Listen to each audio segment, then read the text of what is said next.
नमस्कार दोस्तों, मैं हूं नीरज शर्मा और आप देख रहे हैं वेदांतम यूट्यूब चैनल। और हम आ गए हैं आपके पास एक नया वीडियो लेकर, जिसमें हम आपको बताएंगे लुईस डॉट स्ट्रक्चर केमिस्ट्री का एक नया चैप्टर है। इस चैप्टर में हम सीखेंगे कि एक एलिमेंट दूसरे एलिमेंट से कैसे बॉन्डिंग दर्शाता है और अपने इलेक्ट्रॉन्स के साथ कैसे जुड़ता है। तो इसी सब को हम समझाते हुए चलते हैं अपनी क्लासरूम की तरफ। तो आइए देखते हैं। हम आ गए अपने क्लासरूम में और हम एक एक उदाहरण के जरिए आपको बताएंगे कि किस प्रकार से एक एलिमेंट दूसरे एलिमेंट से बॉन्डिंग दर्शाता है। इससे समझने के लिए हमें आपके जो इलेक्ट्रॉन स्ट्रक्चर अगर हमें समझना है, तो इसके लिए आपको चाहिए कि जो उनके सूत्र होते हैं, संरचना जो सूत्र होते हैं, उन सूत्रों को अच्छी तरह से याद कर लें। और आवर्त सारणी के जो वर्ग समूह है, उन वर्ग समूहों में से उनके परमाणु क्रमांक और उनमें उपस्थित बाह्यतम कोश में इलेक्ट्रॉनों की संख्या पता कर लें या उन्हें याद कर लें। तो चलते हैं, देखते हैं पहला उदाहरण क्या है और उसको साथ में समझते जाएंगे। हम आ गए हैं। तो पहला उदाहरण ये आयनिक यौगिक का पहला उदाहरण है sodium chloride. Sodium chloride sodium chloride को इलेक्ट्रॉन डॉट स्ट्रक्चर बनाते समय हमें इसमें दो परमाणुओं को रखा गया है, क्लोरीन और सोडियम। तो सोडियम समूह एक का तत्व है, फर्स्ट ग्रुप का एलिमेंट है। तो समूह एक के बाह्यतम कोश में एक इलेक्ट्रॉन होता है और एक इलेक्ट्रॉन को दर्शाने के लिए इसके बाह्यतम कोश में हम एक इलेक्ट्रॉन बना देते हैं। इस प्रकार से Cl 17वें समूह का तत्व है और 17वें समूह के तत्व के बाह्यतम कोश में 7 इलेक्ट्रॉन होते हैं। 1, 2, 3, 4, 5, 6 और 7। अब इनमें से क्या होगा कि जो अनपेयर्ड इलेक्ट्रॉन होंगे, ये अनपेयर्ड इलेक्ट्रॉन आपस में बॉन्डिंग कर लेंगे और एक इलेक्ट्रॉन डॉट स्ट्रक्चर बन जाएगा। इलेक्ट्रॉन डॉट स्ट्रक्चर बनाने के लिए सर्किल का भी उपयोग कर सकते हैं। इस सर्किल में आप सोडियम को रखें और सोडियम के बाह्यतम कोश में एक इलेक्ट्रॉन, और इसी प्रकार Cl का एक और सर्किल या गोला तैयार करें जिसमें Cl के बाह्यतम कोश में 7 इलेक्ट्रॉन रखने के बाद अनपेयर्ड जो इलेक्ट्रॉन है, अयुग्मित जो इलेक्ट्रॉन है, उसको इस बॉन्डिंग में शामिल करें। यानी ये इलेक्ट्रॉन डॉट स्ट्रक्चर बन गया सोडियम क्लोराइड का। इसी प्रकार दूसरा उदाहरण देखते हैं। दूसरा उदाहरण है सोडियम सल्फाइड। सोडियम सल्फाइड का फॉर्मूला जो होता है Na2S।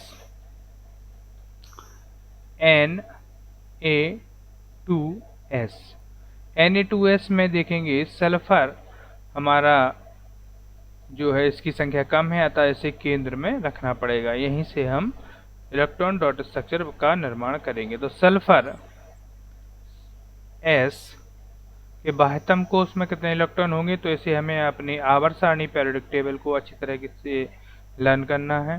तो लर्न करते समय हमें ये याद रखना है कि कौन सा एलिमेंट किस वर्ग का है। तो अंतिम कोश में कितने इलेक्ट्रॉन है सल्फर के? 6, क्योंकि यह 16वें समूह का तत्व है। 16वें समूह का तत्व होने के कारण इसको हमें 6 इलेक्ट्रॉनों को रख लेंगे। 1, 2, 3,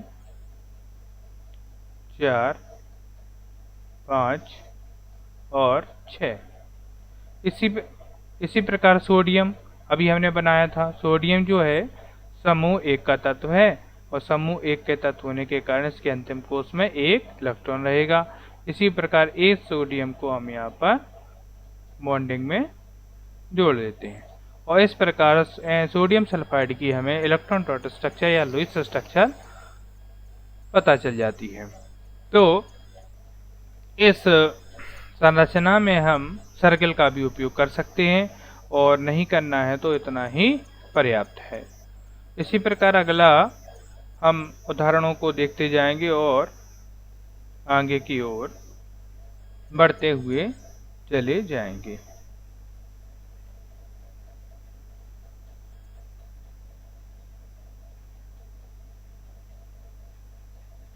इस प्रकार देखेंगे। अगला स्ट्रक्चर है आपका एल्यूमिनियम क्लोराइड। एल्यूमिनियम क्लोराइड इसको देखते हैं AlCl3।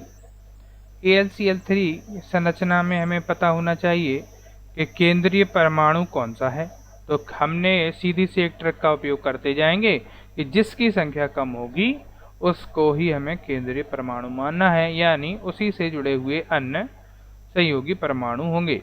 तो एल्यूमिनियम में की संख्या कम है या क्लोरीन की संख्या यहाँ ज़्यादा है तो एल्यूमिनियम को हम केंद्रीय परमाणु मानेंगे। इसी एल्यूमिनियम जो है समूह 13 का तत्व है और समूह 13 के तत्वों के अंतिम कोष में 3 इलेक्ट्रॉन रहेंगे। तो 3 इलेक्ट्रॉन अनपेयर्ड रहेंगे, बिना जोड़े के साथ रहेंगे, जो कि क्लोरीन के साथ जुड़कर इलेक्ट्रॉन डॉट स्ट्रक्चर का निर्माण करेंगे। तो Cl भी हमारे पास 3 ही है। तो इसी प्रकार Cl को तीनों को जोड़ते जाएंगे और इसके अंतिम कोष के जो इलेक्ट्रॉन है उसका निर्माण करते जाएंगे और हमारे इस प्रकार से सभी Cl के अब ये यहाँ पर हमें थोड़ा सा साफ करना पड़ेगा क्योंकि ये AlCl3 की हमें संरचना कंप्लीट करनी है। इसके लिए हमें यहाँ पर भी एक Cl को लेना पड़ेगा। तो यहाँ Cl का एक अनपेयर्ड इलेक्ट्रॉन है और ये 1 2 3 4 5 6 और टोटल ये 7। तो हम यहाँ पर सर्कल का भी यूज कर सकते हैं। सर्कल का यूज करने के लिए ये इस प्रकार से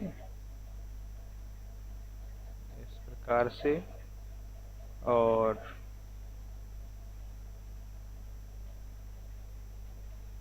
ठीक और इस प्रकार से यहाँ Cl का भी और यहाँ इस प्रकार से। तो ये आपका बन जाता है AlCl3 की स्ट्रक्चर। नेक्स्ट है आपका H2O यानी कि जल। H2O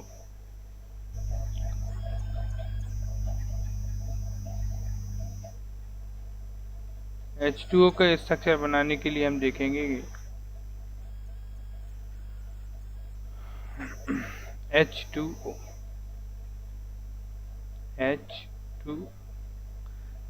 में देखेंगे केंद्रीय परमाणु कौन है, तो जिसकी संख्या कम है वही। तो ऑक्सीजन यहाँ पर केंद्रीय परमाणु है। ऑक्सीजन के बाह्यतम कोष में 6 इलेक्ट्रॉन रहेंगे। तो ये 6 इलेक्ट्रॉन हम बना देते हैं इसके। 1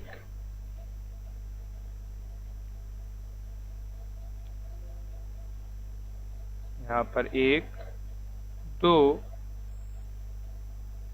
3 4 5 और 6। इसी प्रकार हाइड्रोजन समूह 1 का तत्व है। अंतिम कोष में 1 इलेक्ट्रॉन रहेगा, हाइड्रोजन का 1 इलेक्ट्रॉन, और यहाँ पर अनपेयर्ड के साथ हाइड्रोजन को बॉन्डिंग में जोड़ देंगे। समझने वाली बात यहाँ ये है कि जो अनपेयर्ड इलेक्ट्रॉन है वो ही बॉन्डिंग में भाग लेते हैं, बंधन में भाग लेते हैं। और इस प्रकार से अगर हम इन्हें सूत्र द्वारा समझाएं तो संरचना सूत्र के माध्यम से ऑक्सीजन बाइवेलेंट होता है तो हाइड्रोजन से इस प्रकार से जुड़ा हुआ रहता है। ओके, तो अब हम देखेंगे अगला एग्जाम्पल। इस एग्जाम्पल पे हम लेंगे अगला पेज। अगला पेज लेते ही हमें मिल जाएगा एक नया लाइनर पेज। तो इसमें देखेंगे नया एग्जाम्पल होगा आपका H2S hydrogen sulphide. H2S hydrogen sulphide में भी वही है आपका सल्फर जो है केंद्रीय परमाणु है। तो सल्फर के लिए हमें लेना है S और S के बाह्यतम कोष में 6 इलेक्ट्रॉन बना लेना है। तो 1 2 3 4 5 6 और टोटल हो गए, सॉरी थोड़ा एक ज्यादा से हो गया है। सल्फर के बाह्यतम कोष में होते हैं 6 इलेक्ट्रॉन। तो 6 इलेक्ट्रॉन बनाना है हमें। 1 2 3 4 5 और 6। इसी प्रकार हाइड्रोजन भी ऐसे ऐसे जुड़ेगी। तो यहाँ पर देखेंगे एक हाइड्रोजन सल्फाइड एक गैस है और जबकि H2O लिक्विड है। तो हाइड्रोजन का एक इलेक्ट्रॉन और इस प्रकार से हमारा ये लुईस डॉट स्ट्रक्चर बनकर तैयार है। नेक्स्ट देखेंगे आपका कार्बन टेट्राक्लोराइड CCl4 आए हुए जितने भी जो उदाहरण बताए जा रहे हैं ये सब एग्जाम में आए हुए हैं।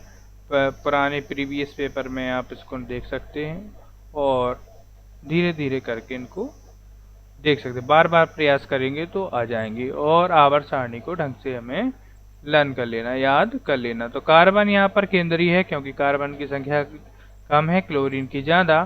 तो आपका सेंट्रल एटम कौन है यहाँ पर? कार्बन। तो कार्बन के बाह्यतम कोश में कितने इलेक्ट्रॉन रहेंगे? 4। क्यों? क्योंकि ये 14वें समूह का या 14 ग्रुप का एलिमेंट है।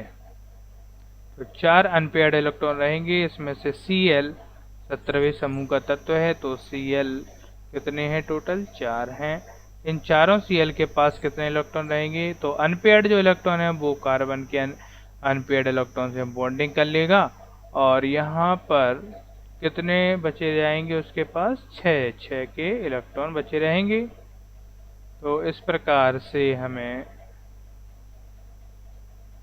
ये बॉन्डिंग कर लेनी है। तो ये हो गया है। नेक्स्ट है आपका एसिटिलीन C2H2। जी हाँ, C2H2। तो C2H2 के लिए हम इसको यहाँ ले लेते हैं।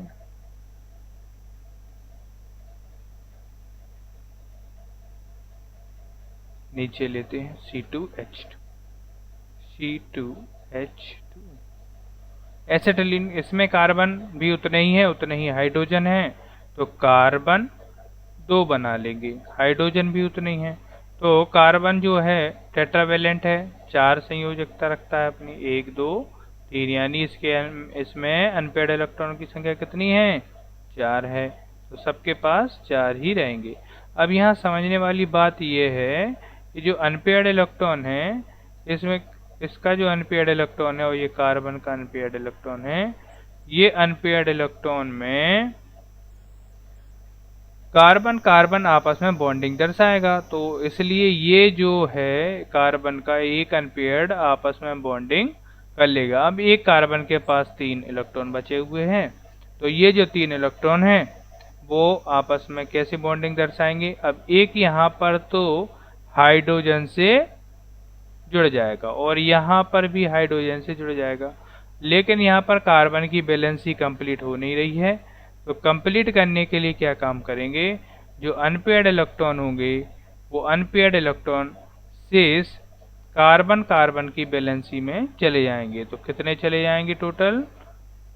1 2 3 इसके और 3 इसके। तो टोटल जो है कार्बन के भी ट्रिपल बॉन्ड से बॉन्डिंग होगी। यानी बॉन्डिंग के फॉर्म में अगर हम इसको लिखें तो H bond C triple bond C bond H, इस प्रकार से इसकी संरचना होगी। इसका नाम आपको पता ही होगा क्या है? एसिटिलीन, या इसका नाम है एथाइन। ओके, नेक्स्ट देखते हैं हाइड्रोजन साइनाइड HCN।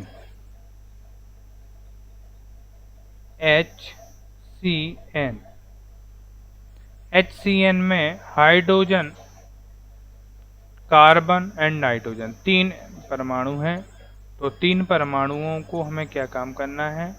जोड़ना है। तो हाइड्रोजन, कार्बन एंड नाइट्रोजन।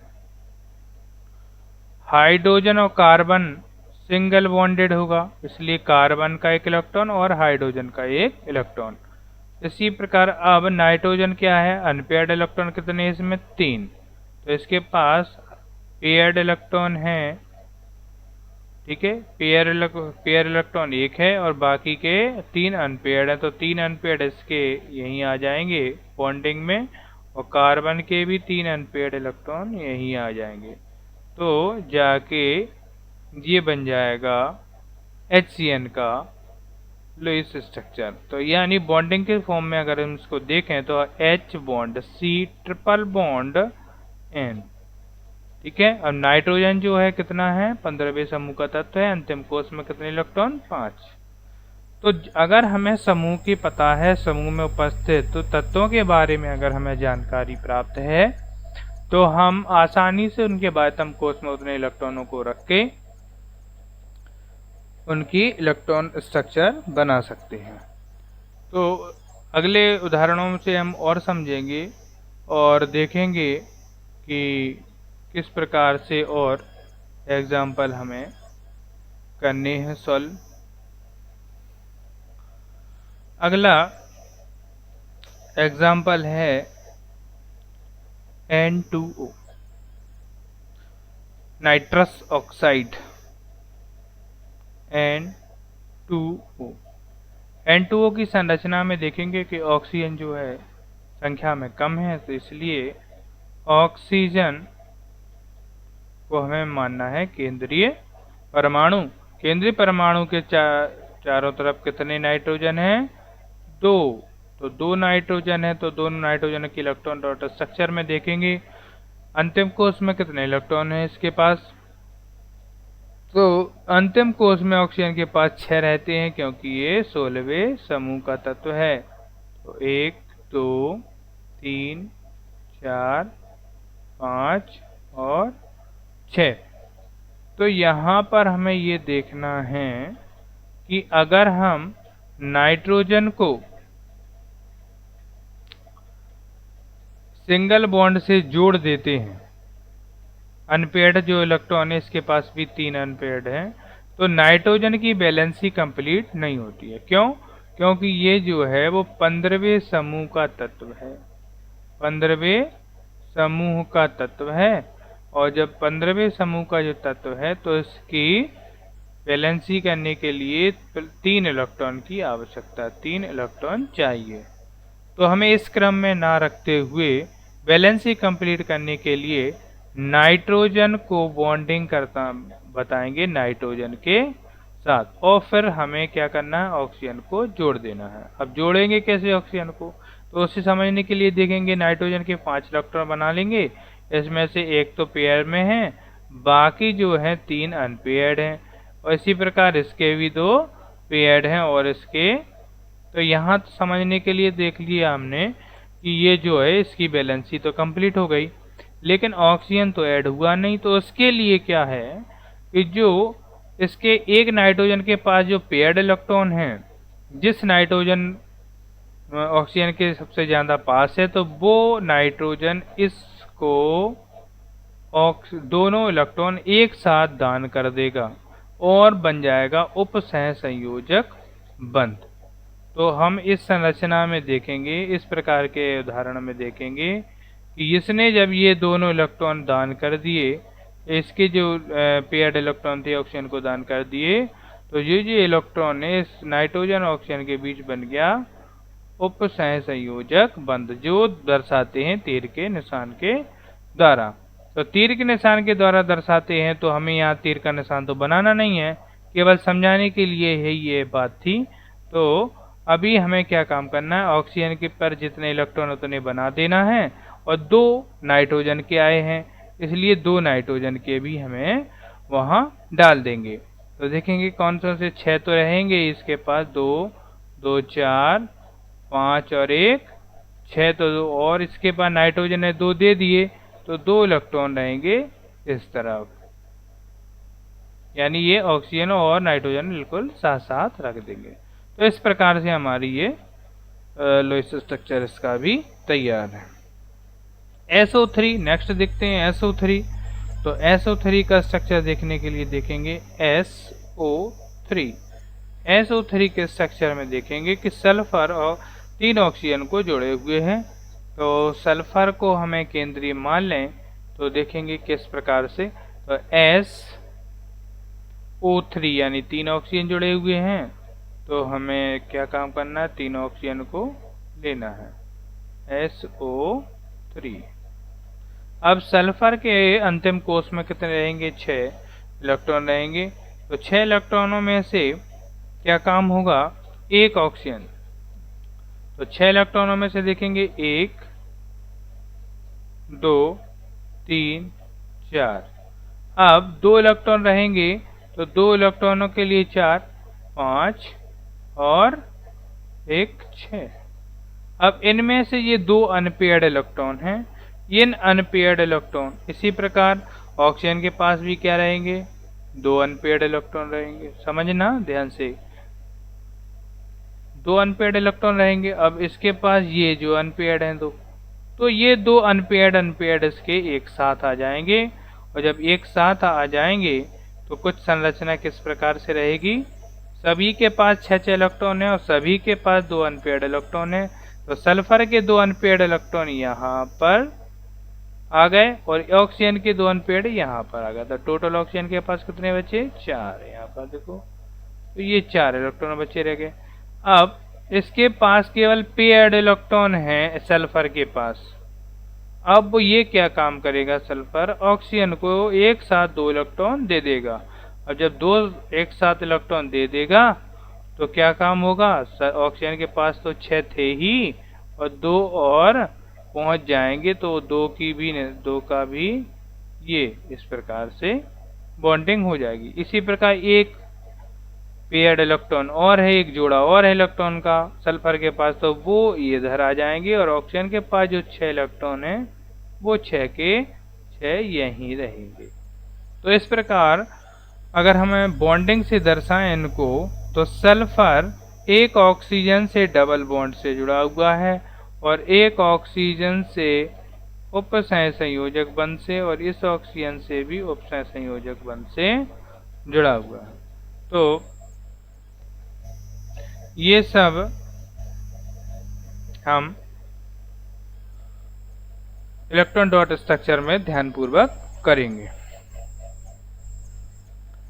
इसी के साथ अगर आपको इन लुईस स्ट्रक्चर में कोई भी प्रॉब्लम आती है तो आप हमें ज़रूर बताएं या कमेंट करें, और किसी भी प्रॉब्लम के लिए आपको हमारे YouTube चैनल पर पूरी जानकारी मिलेगी। इसी के लिए धन्यवाद।